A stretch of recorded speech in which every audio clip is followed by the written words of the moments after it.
Konkursu Latvijas lauku torte piedāvā Dansuker baltais cukurs, saldums no dabas un pilsētu informācijas portāls Pilsēta 24 LV. Kad dzīvei trūkst salduma, tā vien prasās panašķoties ar kādu šokolādes gabaliņu gardu konfekti vai vēl labāk piestumt vaigus ar mājās ceptu putukrējuma pārlietu torti. Kad tad mēs latvieši sākām atļauties šādas gastronomiskās izvērtības un kad pirmo reizi mūsu zemē tika baudīta torte? Tāds slavens, bet maz zināms Zviedrijas trimdas latviešu valodnieks Kārlis Draviņš grāmatā par Kurzemi aizgājušos laikos saka, ka Kurzemē tortes tikai pagājušā gadsimta 20. gados. Latviešu saimnieci sāka cept.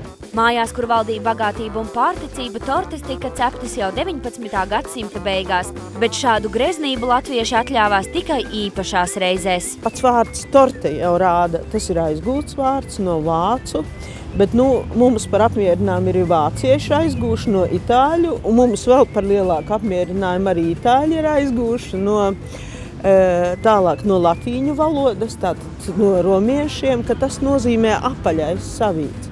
Aplis, apļa forma, un apļa forma īpaši kāzās, tāds, kas savienots, tāpat kā gredzens. Tortes cepa ne tikai kāzām, bet arī lielām jubilejām par godu, kā veiksmes vēlējumus. Tas bija tādas pārticības zīme, ka var atļauties torti. Un torte bija paredzēta uz lielām jubilejām, uz lielām kāzām, nevis vienkāršām. Un tas bija tad patiešām tāds, es teikšu, ja kāzās, tas pats, kas līgavas kleita, kurai tad ieliek visu, jo tortē ļoti svarīgais, kas augšpusē.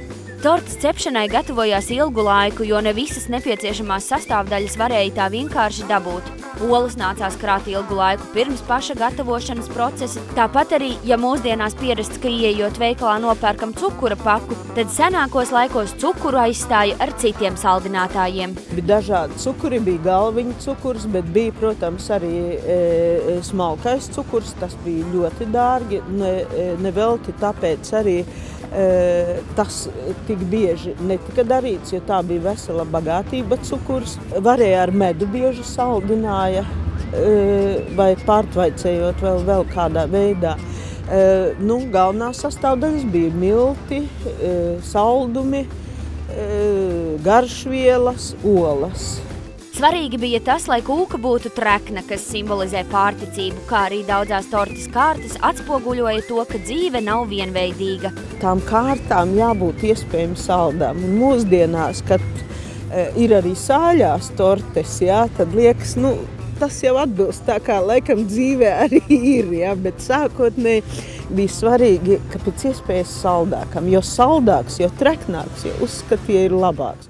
Tortei bija jābūt vismaz 2 kārtām, un arī to gatavojot bija jāievēro īpaši rituāli. Tad, kad torti cepam, kad lieta cepeškrāsnī, tad ļoti svarīgi bija domāt cepējām, lai viņai kaut 80 gadu par jauniem puišiem. Nevienam taču nav kaitīgi padomāt par jauniem puišiem. Torti uzskatīja arī par auglības simbolu, un tādēļ ļoti svarīgi bija tas, kā torte izgraznota, jeb tās garnējums. Saimniecei bija jābūt māksliniecei, varbūt ne ar augstskolas diplomu, bet ar dzīves skolas zināšanām.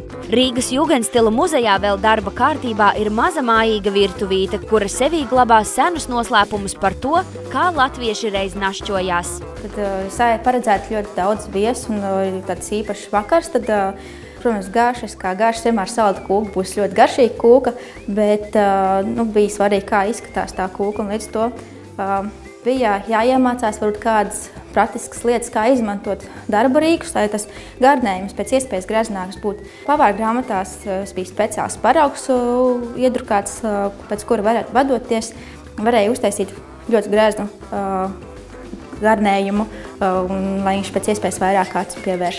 Gluži tāpat kā mūsdienās arī senāk viens no mūsu senču kārumiem bijušas pankūkas, ātri un viegli pagatavojamas, bet kopā ar zapti pārvērta ēdienreizi par īstu svētku mielastu. Šī ir latviešiem zināmākā bada pankūku panna, kas ir varbūt pazīstama ar to, ka viņi varēja uztaisīt ļoti ātri un ļoti garšīgas. Virsū redzama recepte, šajā gadījumā tā ir vācu valodā, Nav jāmeklē pavārgrāmatās, viņi var steidzīgi visu izdarīt, izlasīt, kas nepieciešams, samaisīt ļoti ērti. Un šeit arī ļoti skaistas vafeļu formiņas. Daudz arī pazīst viņas kā vapeles. Un, kad iepildi iekšā masu, protams, iekurināt plīts, un kādu brīdi viņi ir uzsildījusies viena puse, tad var iespiest uz otru pusi, un tad no abām pusēm vienmērīgi uzcepās. Gardi noēsties un palutināt savas garšas kārpiņas mums ir paticis visos laikos. Tieši tādēļ jau šo svētdienu atpūtas parkā Rāmkalni noskaidrosim gardākās lauku tortes cepēju. Ja proti cept tik gardu mājas torti, ka mēli var norīt, sāc gatavoties un piesaki savu dalību konkursam Latvijas lauku torte 2012, zvanot pa tālruni 266 44 622. Rūta Čivča, Edgars Jākopsons, Tautas balss. Konkursu Latvijas lauku torte piedāvā Dansuker baltais cukurs, saldums no dabas un pilsētu informācijas portāls Pilsēta 24 LV.